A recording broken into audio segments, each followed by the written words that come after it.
ମହାଭାରତ ଅନ୍ତରେ ଗାନ୍ଧାରୀଙ୍କ 100 ପୁତ୍ର ମୃତ୍ୟୁର ଖବର ଶୁଣି ବହୁତ ଦୁଃଖ ଏବଂ କଷ୍ଟ ସାମ୍ନା ହେବାକୁ ପଡ଼ିଥିଲା। ଗାନ୍ଧାରୀ ଭାବୁଥିଲେ ଯେ ଭଗବାନ ଶ୍ରୀକୃଷ୍ଣ ତାଙ୍କର ଦିବ୍ୟ ଶକ୍ତି ଦ୍ୱାରା ଏହି ଯୁଦ୍ଧକୁ ରୋକି ପାରିଥାନ୍ତେ, କିନ୍ତୁ ପ୍ରଭୁ ଏପରି କରିଲେ ନାହିଁ। ସେଥିପାଇଁ ଗାନ୍ଧାରୀ ଭଗବାନ ଶ୍ରୀକୃଷ୍ଣଙ୍କୁ ଅଭିଶାପ ଦେଇଥିଲେ, ମୋର 100 ପୁତ୍ର ଯେପରି ନିଜ ନିଜ ମଧ୍ୟରେ ଯୁଦ୍ଧ କରି ତାଙ୍କ ପ୍ରାଣ ହରାଇଥିଲେ, ସେହିପରି ତମ ୟଦୁବଂଶ ନିଜ ନିଜ ମଧ୍ୟରେ ଯୁଦ୍ଧ କରି ସେମାନଙ୍କ ଅନ୍ତ ଘଟିବ, ଆଉ ତାପରେ ଦ୍ୱାରିକା ସମୁଦ୍ରରେ ବୁଡ଼ିଯିବ।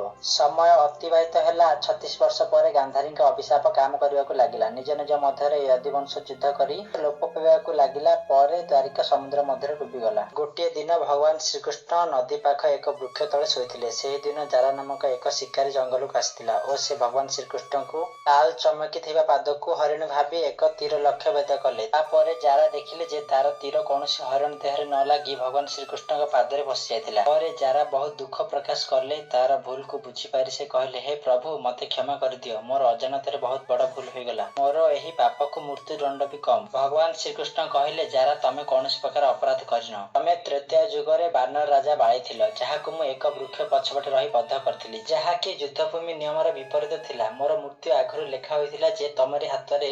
ଏହା କହି ପ୍ରଭୁ ଶ୍ରୀକୃଷ୍ଣ ମୃତ୍ୟୁବରଣ କରିଥିଲେ। ଦୁଃଖର ସହ ଜାରା ଅର୍ଜୁନଙ୍କ ନିକଟକୁ ଯାଇଥିଲେ ଆଉ ତାଙ୍କୁ ଏ ସବୁ ବିଷୟରେ ଅବଗତ କରାଇଥିଲେ।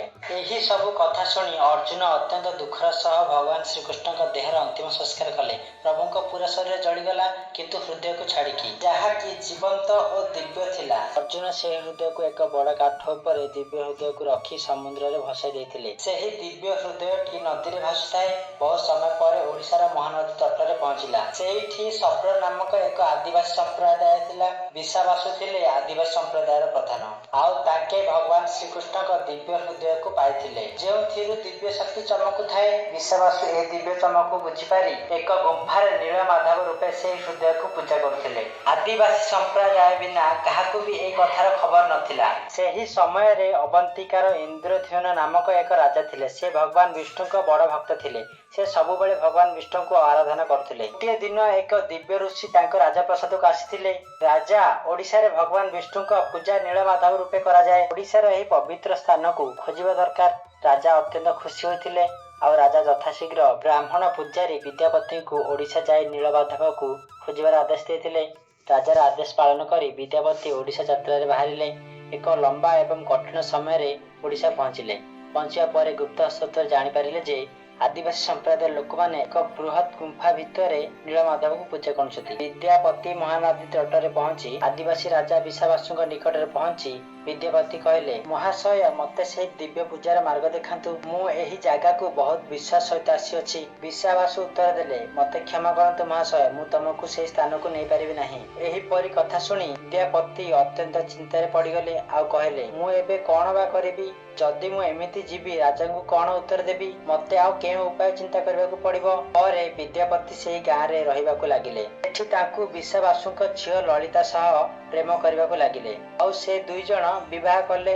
ବିବାହ କିଛି ଦିନ ପରେ ବିଦ୍ୟାପତି କହିଲେ ଯେ, ଲଳିତା, ତମେ ତମ ବାପାଙ୍କ ଠାରୁ ଆଦେଶ ଆଣି ମତେ ନୀଳମାଧବଙ୍କ ଏକ ଦିବ୍ୟ ପୂଜାର ଅନୁରୋଧ କରିବ। ତମ ବାପା ତମର ଅନୁରୋଧକୁ ବାଧା ଦେବେ ନାହିଁ। ଠିକ୍ ଅଛି, ମୁଁ ନିଶ୍ଚିନ୍ତ ପ୍ରୟାସ କରିବି। ଲଳିତା ତାଙ୍କ ବାପାଙ୍କୁ ଏହି କଥା କହିଲେ।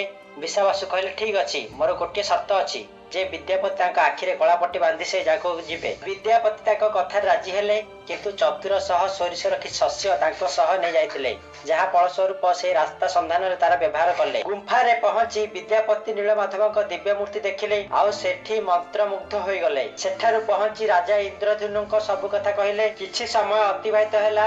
ବିଦ୍ୟାପତି ଯେଉଁ ସୋରିଷର ଶସ୍ୟ ପକାଇଥିଲେ, ସେହି ଶସ୍ୟ ଛୋଟ ଛୋଟ ବୃକ୍ଷ ରୂପେ ଦୃଶ୍ୟମାନ ହୋଇଥିଲା। ରାଜା ବିଦ୍ୟାପତି ସହିତ ସୋରିଷର ଛୋଟ ଛୋଟ ବୃକ୍ଷ ଦେଖି ନୀଳମାଧବଙ୍କ ଦିବ୍ୟ ମୂର୍ତ୍ତି ଦେଖିବାକୁ ଗଲେ। ଗୁମ୍ଫା ନିକଟକୁ ପହଞ୍ଚି ଦେଖିଲେ ଯେ ସେହି ଗୁମ୍ଫାରେ ନୀଳମାଧବଙ୍କ ମୂର୍ତ୍ତି ନଥିଲା। ନିରାଶ ହୋଇ ରାଜା ଇନ୍ଦ୍ରଦ୍ୟୁମ୍ନ ରାଜପ୍ରସାଦକୁ ପହଞ୍ଚିଲେ। ସେହି ଦିନ ରାତ୍ରିରେ ଭଗବାନ ବିଷ୍ଣୁ ତାଙ୍କ ସ୍ୱପ୍ନରେ ଆସି କହିଲେ ଯେ, ରାଜନ, ଏହି ସଂସାରରେ ମୁଁ ତୁମକୁ ନୀଳମାଧବ ରୂପେ ଦର୍ଶନ ଦେଇପାରିବି ନାହିଁ। ତୁମ୍ଭେ ପୁରୀ ସାଗର ତଟକୁ ଯାଅ। ସେଠି ଏକ ଦାରୁ ଭାସି ଭାସି ଆସିବ। ମୁଁ ସେଠି ବହୁତ ବଡ଼ ସୁଗନ୍ଧିତ ଲାଲ ରଙ୍ଗର କାଠ ସ୍ୱରୂପରେ ପ୍ରକଟ ହେବି। ସେହି କାଠରେ ସବ୍ରତ, ଶଙ୍ଖ, ଚକ୍ର, ଗଦା ଏବଂ ପଦ୍ମ ଚିହ୍ନ ଦେଖିବାକୁ ମିଳିବ। ସେହି କାଠକୁ ବାହାରକୁ କାଢି ତାକୁ 3ଟି ମୂର୍ତ୍ତି ରୂପ ଦିଅ। ତାପରେ ତମେ ମୋ ପୂଜା କରିପାରିବ। ରାଜା ଇନ୍ଦ୍ରଦ୍ୟୁମ୍ନ ସେହି କଥା ଶୁଣି ପୁରୀର ସମୁଦ୍ର ତଟରେ ପହଞ୍ଚି ସେଠି ଦେଖିଲେ ଯେ ସତରେ ଗୋଟିଏ ବଡ଼ ଲାଲ ରଙ୍ଗର କାଠ ଭାସି ଆସୁଥାଏ। କିନ୍ତୁ ରାଜାଙ୍କର ସୈନ୍ୟମାନଙ୍କର ବହୁତ ପ୍ରୟାସ ପରେ ବି ସେ ବଡ ଲାଲ କାଠକୁ ଉଠେଇବାକୁ ଅସମର୍ଥ ହେଲେ। ତାପରେ ଆଦିବାସୀ ନେତା ବିଶାବାସୁଙ୍କ ସହଯୋଗରେ ସେଠି କାଠକୁ ରାଜପ୍ରସାଦକୁ ଆଣାଗଲା। କିନ୍ତୁ ବହୁତ ବଡ ବଡ ମୂର୍ତ୍ତିକାର ସେଇ କାଠରୁ ମୂର୍ତ୍ତି ତିଆରି କରିବାରେ ଅସମର୍ଥ ହୋଇଥିଲେ। ମୂର୍ତ୍ତିକାର କହିଲେ ଯେ ଏହି କାଠଟି ବହୁତ ମଜବୁତ ଅଛି, ଏହି କାଠରେ ଆମର ଛିନି ଏବଂ ହାତଟିରେ କୌଣସି ପ୍ରଭାବ ପଡୁନାହିଁ। ଆମ୍ଭମାନଙ୍କୁ କ୍ଷମା କରିଦିଅ ରାଜନ, ଆମ୍ଭେ ଏହି କାର୍ଯ୍ୟରେ ଅସମର୍ଥ। ପରେ ଏହି କାର୍ଯ୍ୟ ଯେତେବେଳେ ଅସମ୍ଭବ ହେଇଗଲା, ତାପରେ ରାଜାଙ୍କ ସ୍ୱପ୍ନରେ ପୁଣି ଭଗବାନ ବିଷ୍ଣୁ ପ୍ରକଟ ହୋଇ କହିଲେ, ଦେବତାଙ୍କ ବିଶ୍ୱଶିଳ୍ପୀ ବିଶ୍ୱକର୍ମାଙ୍କ ଆରାଧନା କର, ଏହି କାର୍ଯ୍ୟକୁ ଅବଶ୍ୟ ପୂରଣ କରିବେ। ଭଗବାନ ବିଷ୍ଣୁଙ୍କ ଆଦେଶ କ୍ରମେ ରାଜା ଇନ୍ଦ୍ରଦ୍ୟୁମ୍ନ ଦିବ୍ୟ ମୂର୍ତ୍ତିକାର ବିଶ୍ୱକର୍ମାକୁ ପ୍ରାର୍ଥନା କଲେ। ତାପରେ ପ୍ରଭୁ ବିଶ୍ୱକର୍ମା ଏକ ବୃଦ୍ଧ ବଢେଇ ରୂପେ ପହଞ୍ଚିଲେ ଆଉ ତାକେ ରାଜା ଇନ୍ଦ୍ରଦ୍ୟୁମ୍ନଙ୍କୁ କହିଲେ, ହେ ରାଜନ, ମୁଁ ଶୁଣିଲି ଯେ ଆପଣ ଏକ ମୂର୍ତ୍ତି ତିଆରି କରିବାକୁ ପ୍ରୟାସ କରୁଛନ୍ତି। ହଁ ମୂର୍ତ୍ତିକାର, ଆପଣ ଠିକ ଶୁଣିଛନ୍ତି। ଆପଣ କଣ ଏହି ମୂର୍ତ୍ତି ତିଆରି କରିବାରେ ସକ୍ଷମ କି? ହଁ ରାଜନ, ମୁଁ ସେ କାଠର ମୂର୍ତ୍ତି ନିର୍ମାଣ କରିବାରେ ଇଚ୍ଛା ପ୍ରକାଶ କରୁଅଛି, କିନ୍ତୁ ମୋର କିଛି ସର୍ତ୍ତ ରହିଅଛି। ହଁ କୁହନ୍ତୁ, କଣ ସର୍ତ୍ତ ଆପଣଙ୍କର? ମୁଁ 21 ଦିନ ଯାଏ ଏକ ବନ୍ଦ କୋଠରୀରେ ଭଗବାନ ବିଷ୍ଣୁଙ୍କ ମୂର୍ତ୍ତି ନିର୍ମାଣ କରିବି। ଏହି 21 ଦିନ ଯାଏ ମୁଁ ନିଜେ ଏହି ମୂର୍ତ୍ତି ନିର୍ମାଣ କରିବି ଆଉ ସେଇ କୋଠରୀକୁ ଏହି 21 ଦିନ ମଧ୍ୟରେ କାହାର ବି ପ୍ରବେଶ ନିଷେଧ। ଆଉ ଏହି 21 ଦିନ ମଧ୍ୟରେ ସେଇ ବନ୍ଦ କୋଠରୀ ଦ୍ୱାର ଖୋଲିବାକୁ ଚେଷ୍ଟା କରେ ତ ମୁଁ ସେହି ମୁହୂର୍ତ୍ତରେ ସେହି ମୂର୍ତ୍ତିକୁ ଅଧା ଅଧୁରା ଅବସ୍ଥାରେ ଛାଡି ଚାଲିଯିବି। କଣ ଆପଣ ଏହି ସର୍ତ୍ତରେ ରାଜି ଅଛନ୍ତି କି? ହଁ ମୂର୍ତ୍ତିକାର, ଆପଣଙ୍କର ସବୁ କଥାରେ ମୁଁ ରାଜି ଅଛି। ମୁଁ ତମର ସବୁ ସର୍ତ୍ତକୁ ସ୍ୱାଗତ ଜଣାଉଅଛି। ପ୍ରଭୁ ବିଶ୍ୱକର୍ମା ଦ୍ୱାର ବନ୍ଦ କଲେ ଆଉ ତାଙ୍କ କାର୍ଯ୍ୟ ଆରମ୍ଭ କଲେ। ସମସ୍ତଙ୍କୁ କେବଳ କାଠର ଛିନି ଏବଂ ହାତୁଡ଼ିର ଶବ୍ଦ ଶୁଣା ଯାଉଥିଲା, କିନ୍ତୁ ଦୀର୍ଘ 15 ଦିନ ପରେ ସେହି ଶବ୍ଦ ଆଉ ଶୁଣିବାକୁ ମିଳିଲା ନାହିଁ। ସେତେବେଳେ ରାଣୀ ଗୁଣ୍ଡିଚା ଚିନ୍ତିତ ହୋଇ ରାଜା ଇନ୍ଦ୍ରଦ୍ୟୁମ୍ନଙ୍କୁ କହିଲେ, ମହାରାଜ, ମୁଁ ସେ ବନ୍ଦ କୋଠରୀରୁ କିଛି ଦିନ ହେଲା କୌଣସି ଶବ୍ଦ ଶୁଣୁନାହିଁ। ମତେ ଲାଗୁଛି ବୃଦ୍ଧ ମୃତ୍ତିକାର ଭୋକ ଉପାସରେ ଜୀବନ ହାରି ବସିଛି। କୌଣସି ଅସୁବିଧା ହେବା ଆଗରୁ ଆମକୁ ଏହି ବନ୍ଦ କୋଠରୀକୁ ପ୍ରବେଶ କରିବାକୁ ପଡିବ। କିନ୍ତୁ ରାଣୀ ମୂର୍ତ୍ତିକାର ସର୍ତ୍ତ ରଖିଥିଲେ ଯେ 21 ଦିନ ପୂର୍ବରୁ ଏହି କୋଠରୀ ମଧ୍ୟରୁ କେହି ମଧ୍ୟ ପ୍ରବେଶ କରିପାରିବେ ନାହିଁ। କିନ୍ତୁ ମହାରାଜ, ସେ ବୃଦ୍ଧ ମୃତ୍ତିକାରକୁ ଖାଦ୍ୟ ଏବଂ ପିଇବା ପାଣି ଲାଗି କୌଣସି ଅସୁବିଧା ଲାଗି ଯଦି କିଛି ଅମଙ୍ଗଳ ହୋଇଯାଏ, ତେବେ ଆମକୁ ବହୁତ ବଡ ପାପର ଭାଗିଦାର ହବାକୁ ପଡିବ। ଆମକୁ ସେହି ବନ୍ଦ ଦ୍ୱାର ଖୋଲିବାକୁ ପଡିବ। ରାଣୀ ଗୁଣ୍ଡିଚା ସେହି ବନ୍ଦ ଦ୍ୱାର ଖୋଲିବାକୁ ପ୍ରାର୍ଥନା କଲେ।